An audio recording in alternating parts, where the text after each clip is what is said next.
Salve, salve, pessoa querida! Saudações biológicas! Professor Túlio Bastos, vindo do lado de cá dessa pequena tela do seu smartphone. Neste vídeo 7, a gente vai falar sobre algumas das organelas toplasmáticas e vamos encerrar esse assunto em nosso vídeo 8. Então roda a vinheta que a gente volta bombando, entrando de sola para comentar sobre retículo endoplasmático, complexo de Golgi, lisossomos e peroxissomos. Roda a vinheta!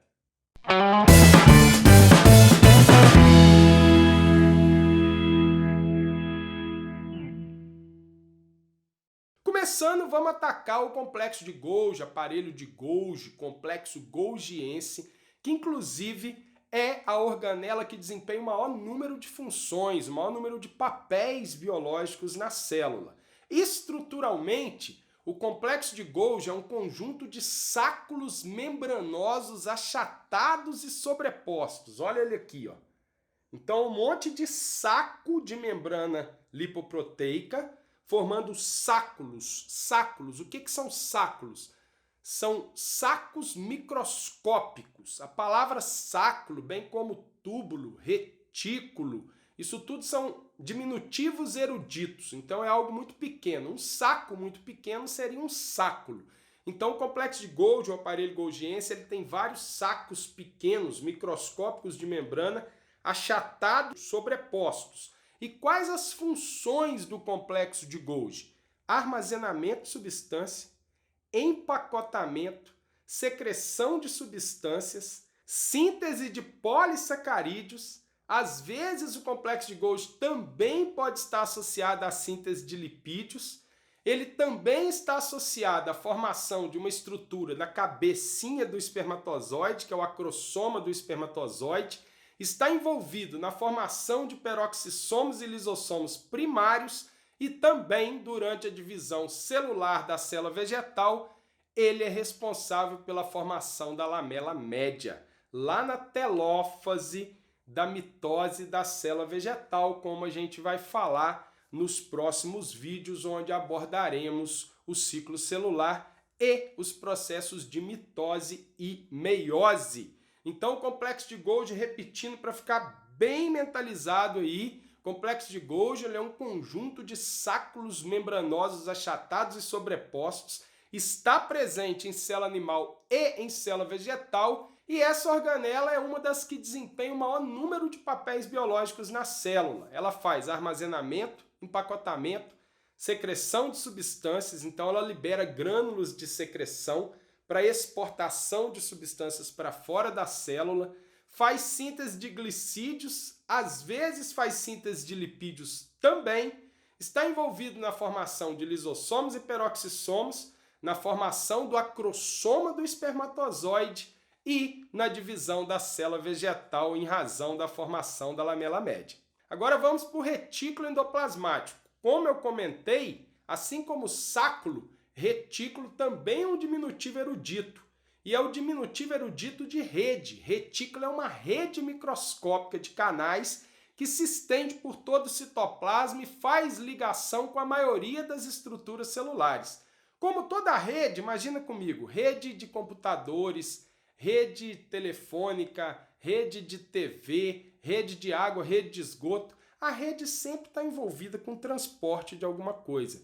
E essa é a principal função do retículo. Ele é responsável pelo armazenamento, como o complexo de Golgi, mas também pelo transporte de substância. Então o retículo ele é uma rede de canais responsável principalmente pelo armazenamento e pelo transporte de substância, só que ele vai apresentar duas regiões morfologicamente distintas. Uma região desprovida de ribossomos, e que, portanto, a gente chama de retículo liso ou agranular, e uma região que contém ribossomos aderidos em sua superfície, responsáveis pela síntese de proteína. Esta região, que está associada à presença de ribossomos, nós iremos chamar de retículo endoplasmático rugoso, granular ou ainda de ergastoplasma. A região que compreende o retículo liso ou granular é responsável, além do transporte e do armazenamento de substâncias, pela síntese de lipídios esteroides. Já a região que tem ribossomo, como o ribossomo é uma organela responsável pela síntese de proteína, essa região exporta proteínas, ou seja, ela é responsável pela síntese de proteínas para exportação. E ela também faz uma associação, né? Ela exporta as proteínas para o complexo de Golgi, aonde essas proteínas exportadas para o complexo, elas vão se unir a moléculas de açúcares.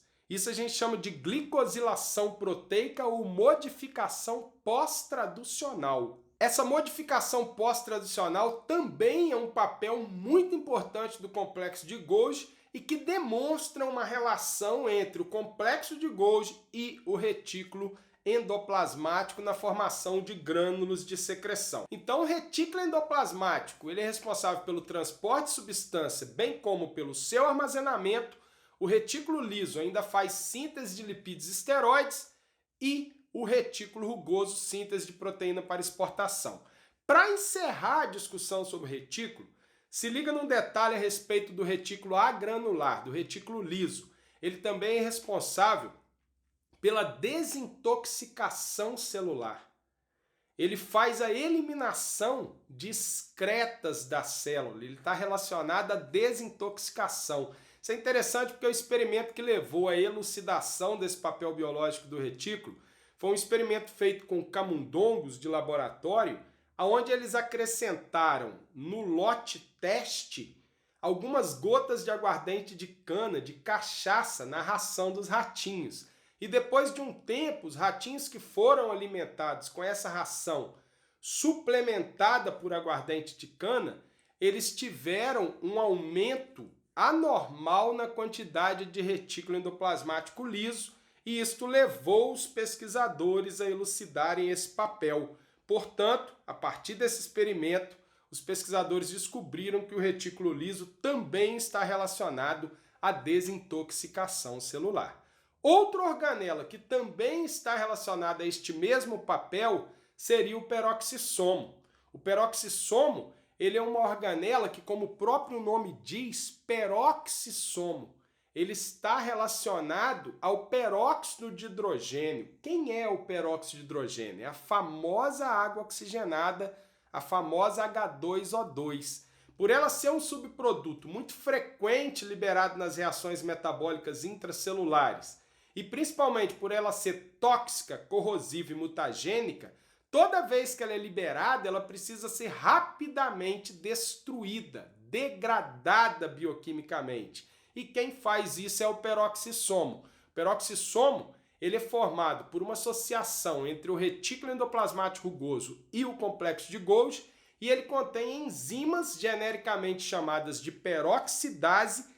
Dentre as peroxidases, a mais importante é a catalase, que é justamente essa enzima que vai degradar quimicamente o peróxido de hidrogênio ou água oxigenada. Um primozinho do peroxissomo, tipo assim, uma organela muito parecida, seria o lisossomo. A formação de lisossomo e peroxissomo é muito semelhante, como eu disse, a partir de uma associação entre o retículo endoplasmático rugoso e o complexo de Golgi, só que o lisossomo ele apresenta um conjunto de enzimas que vão realizar a digestão intracelular. São carboidrases que vão digerir carboidratos, lipases que digerem lipídios, proteases que digerem proteínas. Então, a principal função do lisossomo é a digestão intracelular. Opa, se liga num detalhe. Abre aí, vamos formar novas sinapses aí, ó. Abre a mente. Não existe lisossomos em células vegetais. Lisossomo é uma organela exclusivamente encontrada em células animais. Já peroxissomos, não. Peroxissomos nós temos também em células vegetais. Ficou claro isso daí? Qualquer dúvida, deixa aqui nas descrições. E para a gente encerrar esse vídeo, vamos falar dos vacúolos. Os vacúolos, eles são organelas revestidas por membrana, presentes tanto em célula animal quanto em célula vegetal. No entanto, em célula vegetal, eles são bastante grandes. Na medida que a célula vegetal ela se desenvolve e amadurece, os vacúolos pequenos se fundem, forma um grande vacúolo revestida por uma membrana específica chamada tonoplasto, e esse vacúolo de célula vegetal, além dele armazenar substâncias importantes, ele é importante para o controle hidrosmótico. Ele é responsável pelo controle de entrada e saída de água da célula vegetal. E os vacúolos de células animais, nós temos vários exemplos. Nós temos o vacúolo alimentar, o vacúolo digestivo, o vacúolo residual, o vacúolo autofágico. Todos esses vacúolos estão envolvidos com o processo de heterofagia ou de autofagia, bem como com o processo de digestão intracelular, que a gente vai abordar no próximo vídeo.